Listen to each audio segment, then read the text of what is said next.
Wow, here it is, boys and girls. It's 2022. Can you believe it? It's January 3rd, and we've dug up one of our favorite interviews, and that's with Mr. Bruce Voge, the minor league geek. Bruce has been great about covering the minor leagues, evaluating what's happening on with minor leagues, what's going on with games as well. This interview took place just before the major league contraction of the minor leagues.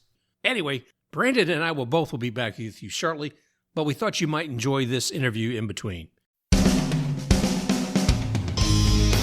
Welcome to Baseball Biz. This is Mark Carbett, your host, and today we have a very special episode with an interview with none other than Bruce Voge, the minor league geek. Bruce is also host of Just Barely Sports podcast. If you haven't checked it out now, you should. You'll find him on Apple iTunes and also on Google Podcasts. Does a great job of covering a lot of things with baseball, everything from like he kind of nails things down to the minor leagues. Saw the thing on the Binghamton Ponies and some other trash can pandas. We could talk about that later. So, Bruce, welcome to the show, man. Thank you so much for having me. I try to explain Just Barely Sports as this. It's not a sports show, but it's not a sports show. It's sort of everything that kind of fits in the middle of the cracks that's not like players on the field. So it can be, for instance, we're about to do an episode about the video game NBA Jam.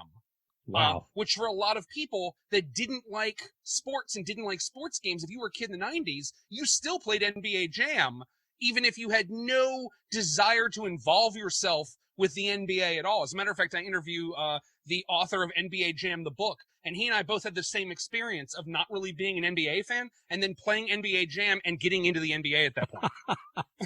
I like how one evolves into the other with that. The game itself brought you into the into the sport. So that's fantastic. Yeah, I'm glad about that. And another thing I know some of the other ones you've done too is like a focus on the logos and some of the marketing that they do. So that's very cool. That's what got me into all of this, was that what I loved, and I think that those of you out here listening, you're probably very much baseball fans. So take this trip with me for just a second, is that a young man at the age of like 11 realizes he can throw like a 53-mile-an-hour curveball. And everyone tells him how amazing he is. And then he has to go through the ranks and get stronger. And he misses dates so that he can throw a decent forkball.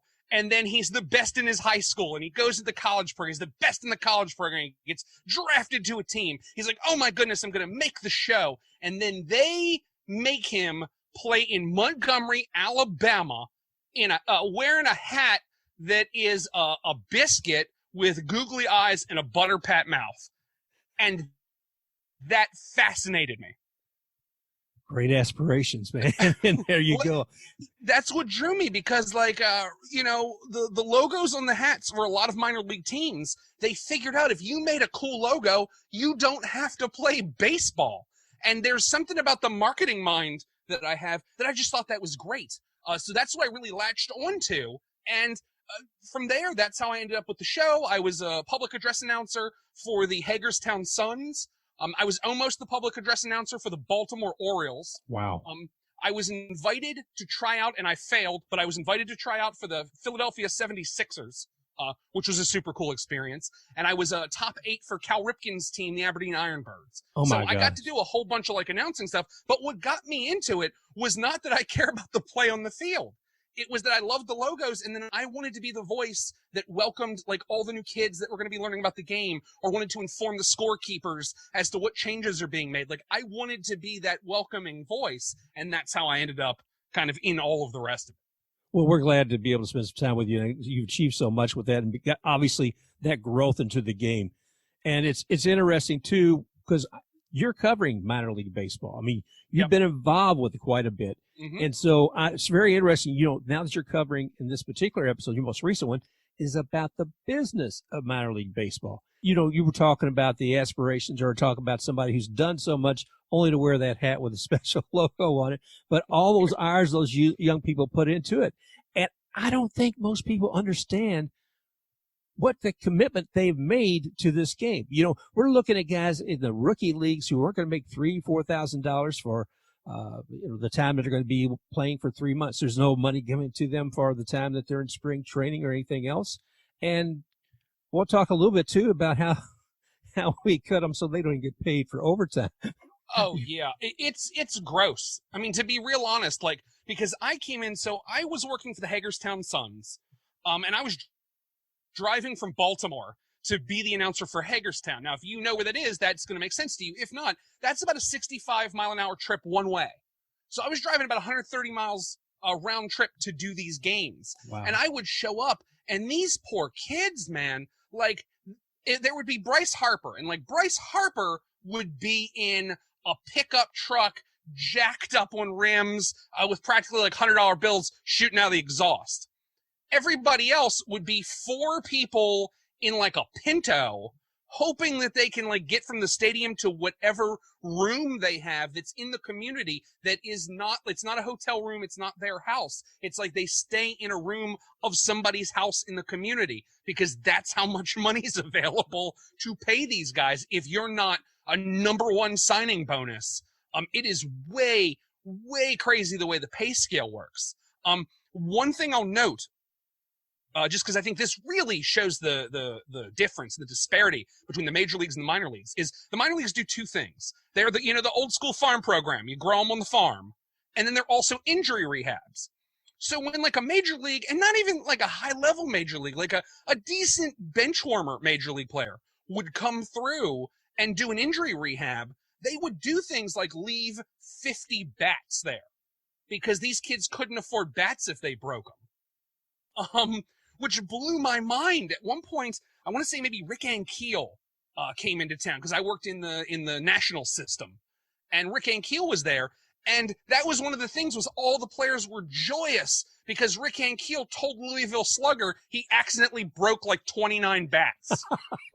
And they were like, how do you get away with that? And he was like, well, I kind of wink and they kind of wink, and then they hand me 29 bats and you guys can all have bats. So you don't need to worry about if something breaks it, you're going to have to deal with it or explain it to the team or anything like that. So like, that's the difference, is that if you're at that major league level, you're giving away 29 bats Louisville Slugger gives you. If you're at the bottom level, you're just hoping you don't have to pay $75 more for another Louisville Slugger. Well, and that's it, isn't it, really? I mean, the whole idea is being at that minor league level, man, you've got to ask for crumbs. And now we're looking at what's happening. For 42 of those teams? Pardon me for just 1 second. I just want to mention for most of the people listening right now, if you don't know, there is 160 teams in the minor leagues. And of those 160 teams, Major League Baseball, Mr. Rob Manfred decided to say, guess what? Last October, 42 of you guys, you're gone. Shoo, bye. Don't want to see any more rookies, and I forget what the other one is right now, but both of those leagues both of those are gone.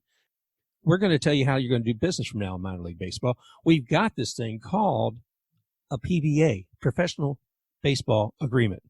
I don't know. I'm going to go ahead and editorialize a little bit here and say, I don't think there's anything professional about it when one party comes in and says, hey, this is the way you're going to do it, and if you don't like it, we're going to walk away with all our toys and leave you behind. So minor league baseball, you've been responsible for taking care of what? Your stadiums or your players? Which one? Well, we don't think you've been taking care of them at all. So I'm looking at you as Major League Baseball. I'm looking at your facilities. I'm looking at you got these guys riding on buses and they're not making any money. Well, the money's supposed to be coming from Major League Baseball in the first place. Sorry, I'm getting up on my high horse about this, but when they came out last October and said 42 teams, you got to cut them. It's real weird. So let's explain a couple things. I'll try not to go into the full episode. If you really want to have it all broken down, go to Just Barely Sports and check out the episode about the business of minor league baseball. But a couple little things to let you know. So there's 160 teams in minor league baseball right now. Rob Manfred did say, hey, the entire rookie league is gone. The entire short season is gone.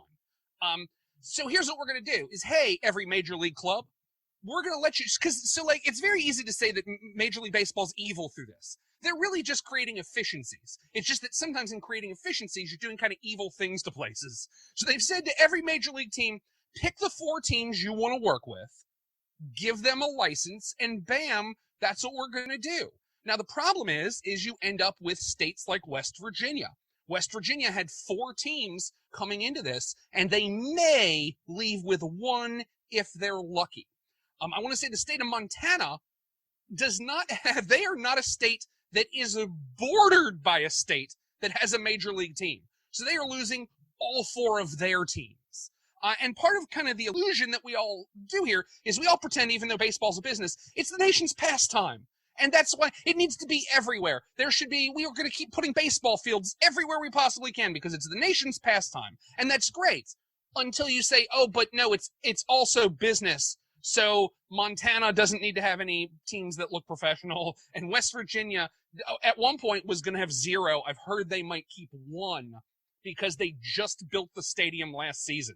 So I think one of the, maybe the Pirates decided to keep a team out there. But it's created this weird scramble now in the business side where minor league teams are like selling off part of their team to the major league parent for like $1, hoping that they'll be protected in this land grab. And then on top of that, if you are a major league team and you've decided that the team you really want is in unaffiliated baseball, why don't you grab them too? So that's why we contract from 160 to 120, but we actually have to lose 42 or 43 teams because the St. Paul Saints are going to be picked up. The Sugarland Skeeters are going to be picked up. And there is a possibility, depending on which article you read, that the Somerset Patriots are going to be picked up. And that's before, who knows? Maybe the Orioles decide they're going to go with another Eastern League team or something else changes. But, gadzooks, it's a weird land rush right now as everybody just tries to be one of the 4 affiliates that Major League Baseball will use. Well, it's interesting, too, when you're looking at the land grab. I kind of jumped ahead, though. One of the things you and I talked off before we started recording was how we got here. Looking at, America's pastime and looking at the act that came up with that kind of legislation we had, which was anything but buried inside a bill with over 1,000 pages deep. And lo and behold, that's where they were going to legislate and say, guess what? No overtime. Is that right? Yeah, so essentially in 2016, Major League Baseball appealed to some Congress folks and said, hey, we want a thing called the Save America's Pastime Act. And what does that mean? Oh, well, we don't want to have to pay overtime to any of our players. So we just want a special exception written that says if you are a baseball player, you don't get paid overtime. So that came up, and I also want to make a note here because in the episode I do, I'm a little political. But this had both a Republican and a Democrat sponsor. So it was not one party's fault. It was every party's fault. 2 people put it up. In 2016, it got bad press. First the Democrat, then eventually the Republican dropped off of it. They were like, oh, no, this is a hot potato. We don't want it. Okay, seemed great. Major League Baseball had a plan. They were like, I know what we're going to do. We'll get this passed. Let's try it again. So then they went to all the minor league baseball teams and said, hey, look, guys, gals, non-binary pals, if you don't appeal your local Congress folks to get this passed, we will have to contract the league. So, for instance, if you are one of the great senators from Montana, they say to you, look, if we don't let this through and allow this time not only not to pay overtime, but to not even have to pay minimum wage anymore because of what all that overtime would represent, we just pay an amount, if we call it a 40-hour week, and they don't get any more. But senator from Montana or senator from West Virginia, if we don't pass this, we're going to lose all of our teams. So, Montana and West Virginia say, well, their facilities, your people have jobs that are there. All the kids have jobs that are coming in. There's tourism. So I got to factor all that in. If what Major League Baseball feels like they need to run is my constituents are telling me I got to get this thing passed.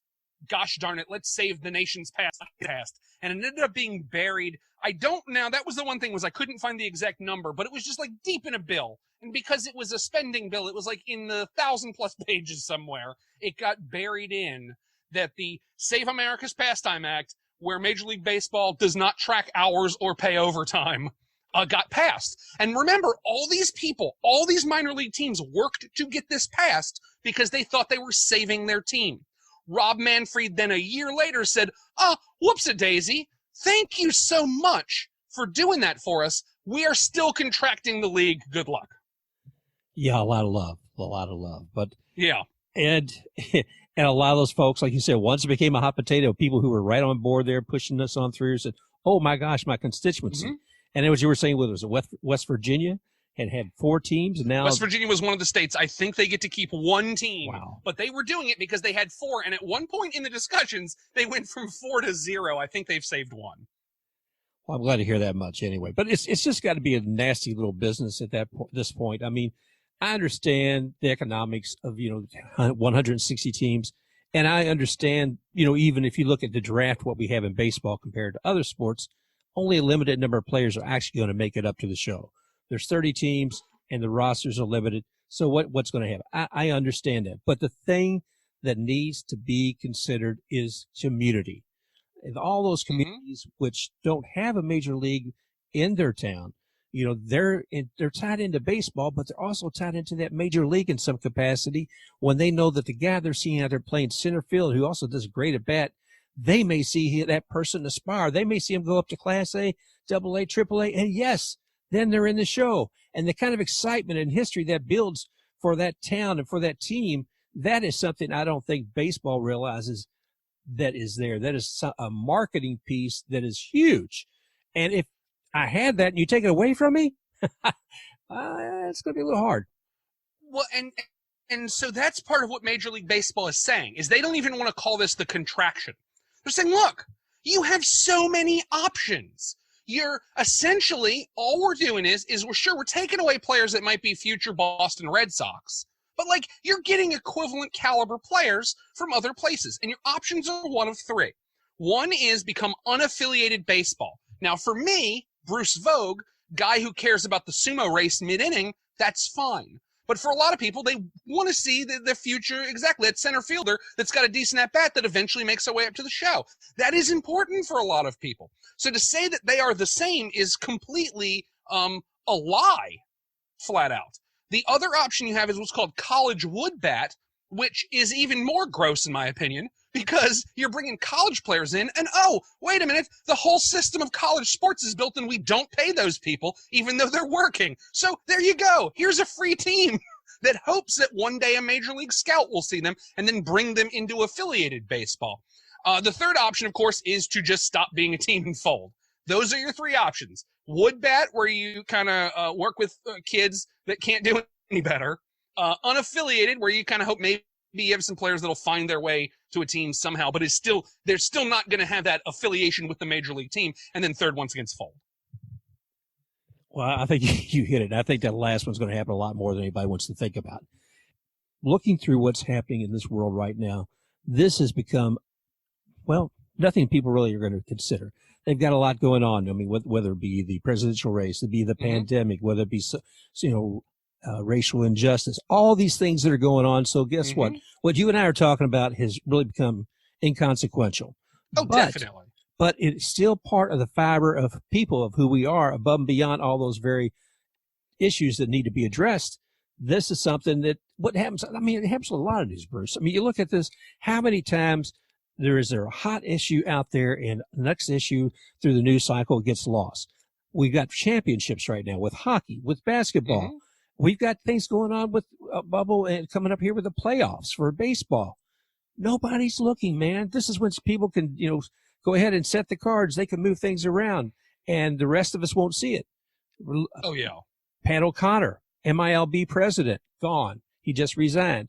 And within the last couple of months, he was heading up with the negotiations. He had 3 separate negotiating teams that he's had working with Major League Baseball in just the last few months. That's crazy, nuts, insane. Now, again, none of this is going to be rising up to anybody's view until that door closes, I'm afraid, because there's so much else going on.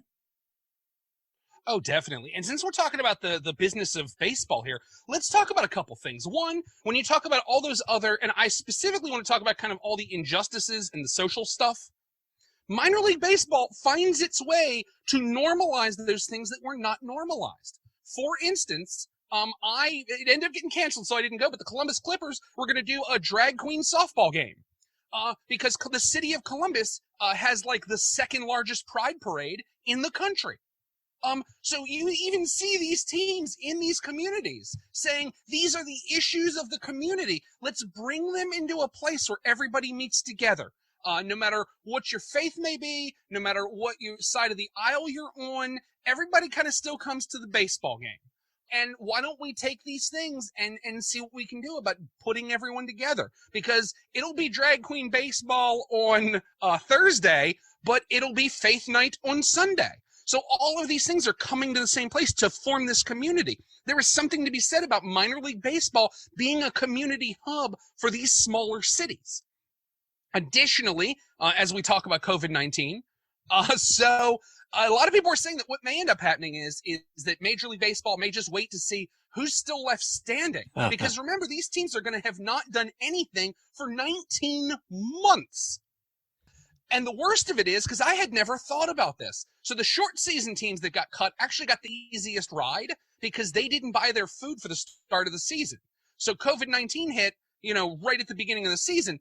All of these teams that were supposed to play a full 80-game season had already bought food for at least 40 games worth of concessions.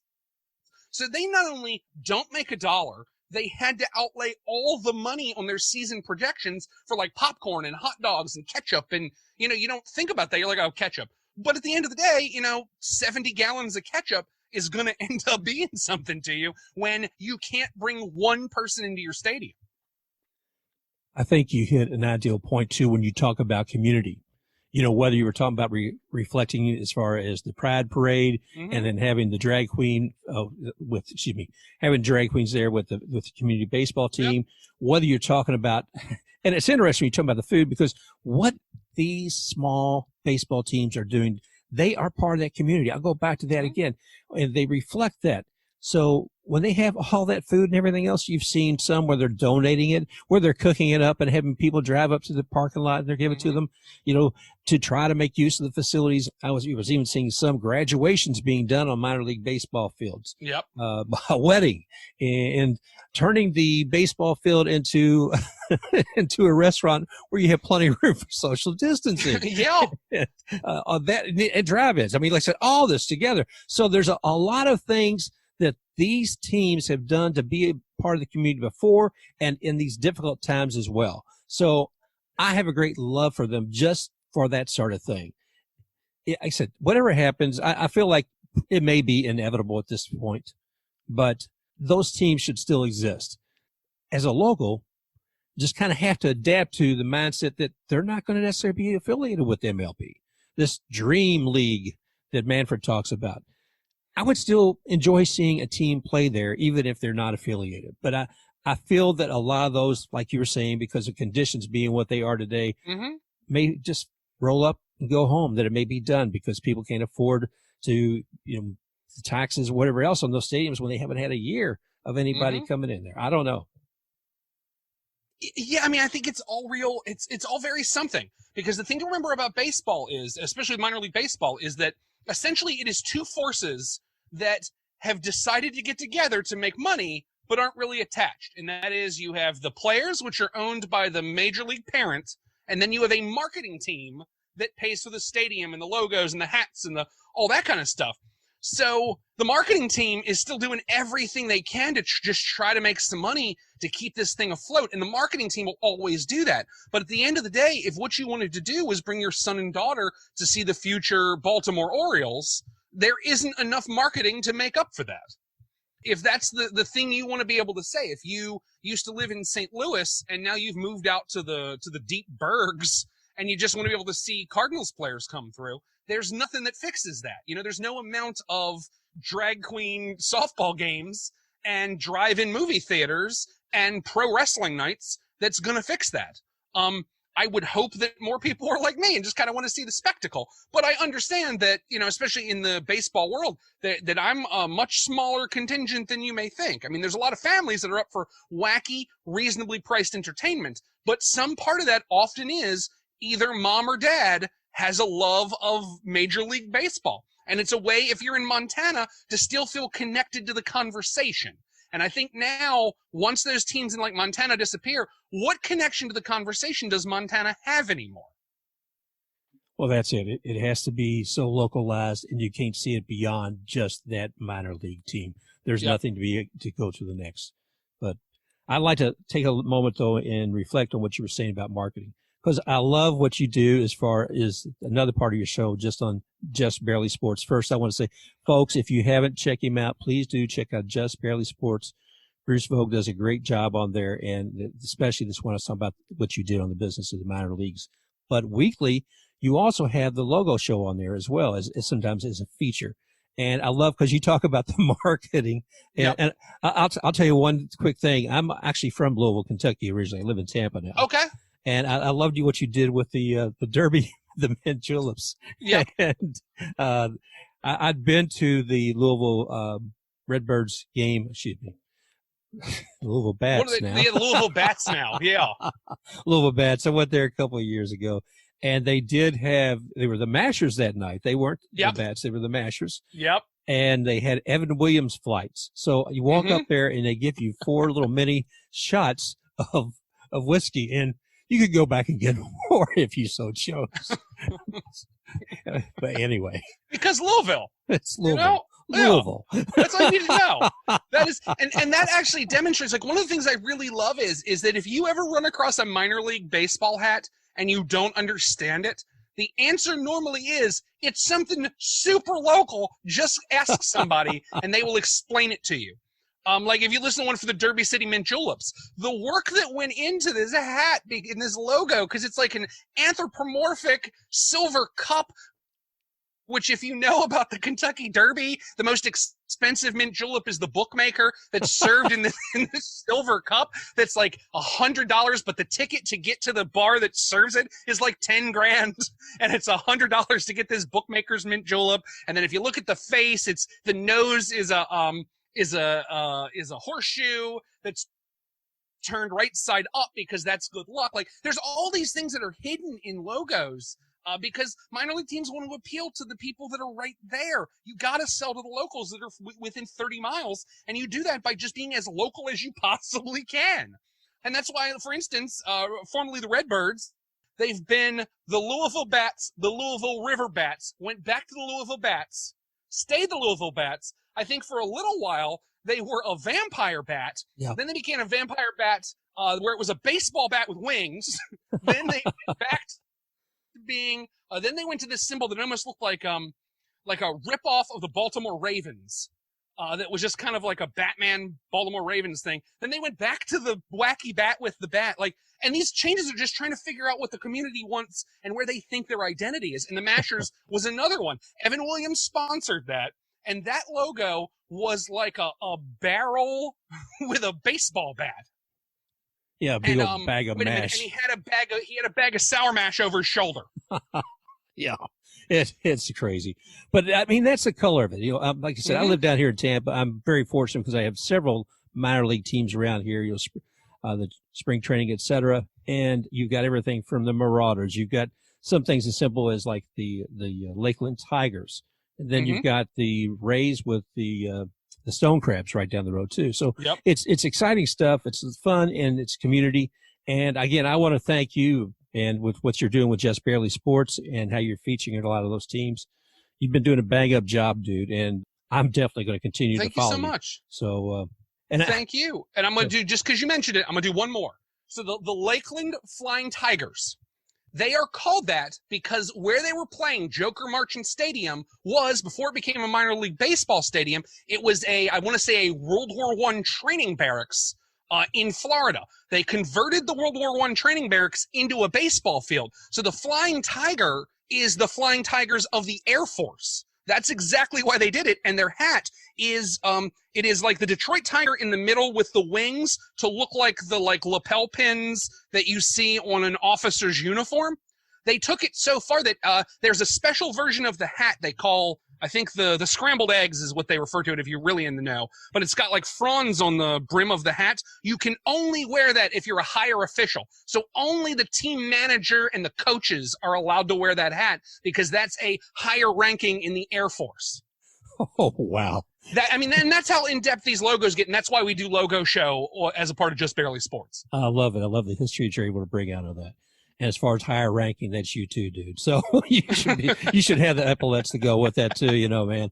Oh, thank you so much. I want to thank you again. Again, talking with Mr. Bruce here, the minor league geek, and he is the host of Just Barely Sports. But you're on some game podcasts too. What are those? Yeah, no, I do a whole bunch of things. So I also have a YouTube channel called Board Game the Game show where I take popular board games and I try to convert them into the game show format. I also do some like interviews and some contests and some quizzes and stuff. And then I also am the moderator of a podcast called the Party Game Cast, featuring the Party Game Cast. It is a podcast about party games and games you take to parties. So if you care about learning like what modern party games may be, like if back in the day you knew Jenga and Scattergories and you kind of wonder like what's been made since the 80s, that's the kind of stuff that we cover on that show. Well, I'm glad, man. It's definitely needed these days in the pandemic, and I've tried to do some games across even with a Zoom call with family members. So that's what we're doing on the show now. We used to meet in my house in my studio and play party games and talk about them, and now we can't. So now we're literally covering stuff you can play over Zoom that's playable, where you can still have fun with a bunch of people and try to feel connected in these times. Wow. Well, again, thank you again, Bruce, for joining us today and talking with Mr. Bruce Voge, the Minor League Geek from Just Barely Sports Podcast. Again, check that out and everything else. And you can also find him on YouTube. Bruce, man, you've done a fantastic job walking through us what's going on with some of the business of baseball and taking a look at some of the challenges they have. And hopefully there'll be some future for these teams. We hope that should be seen soon. So thank you again, buddy. Appreciate it. Thank you so much for having me, everybody out there. I'm sure this is a slightly longer episode than you're used to. Thank you so much for listening. I genuinely appreciate it. Don't forget Just Barely Sports. All right. Thanks again. And remember, you can find us on Baseball Biz on virtually every directory, whether it be iTunes, Google Podcasts, Stitcher, etc. Thanks again, everybody, and we'll see you again real soon. Special thank you also to Xtake RUX for providing us with this great intro and extra music, Rocking Forward.